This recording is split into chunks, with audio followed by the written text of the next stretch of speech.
P Jayarajan ബിജെപിയിലേക്ക് വരാൻ ചർച്ച നടത്തിയെന്ന വെളിപ്പെടുത്തലുമായി ബിജെപി നേതാവ് ശോഭാ സുരേന്ദ്രൻ. ഇനി ഞാൻ അപ്പുറത്ത് നിന്നില്ലേ രക്ഷയില്ല മുതലാളി, എന്നോട് ക്ഷമിക്കണം. നീ നാട്ടുകാരെ പൊട്ടം കളിപ്പിക്കൽ. പിയിൽ ചേരാനിരുന്ന CPM ഉന്നത നേതാവ് EP ജയരാജൻ എന്ന് ശോഭാ സുരേന്ദ്രൻ.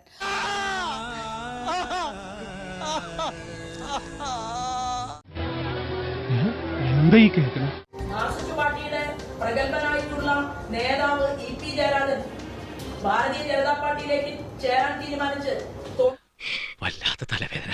ഞാനൊന്ന് കിടക്കട്ടെ. രണ്ടു സ്ഥലത്ത് കടന്നുപോയിട്ട് നല്ല സാധ്യതയാണ്. ചുമ്മാ തങ്ങിയെന്ന് തോറ്റാ പോരെ, അതിന് വീരവാദം വേണോ? ചുമ്മാ തങ്ങിയെന്ന് തോറ്റാ പോരേന്ന്.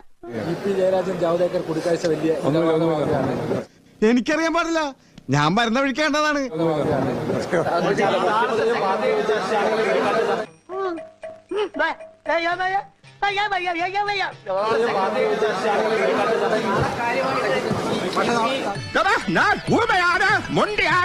തിന്ന ബിരിയാണി പോലും ദഹിച്ചു പോയി.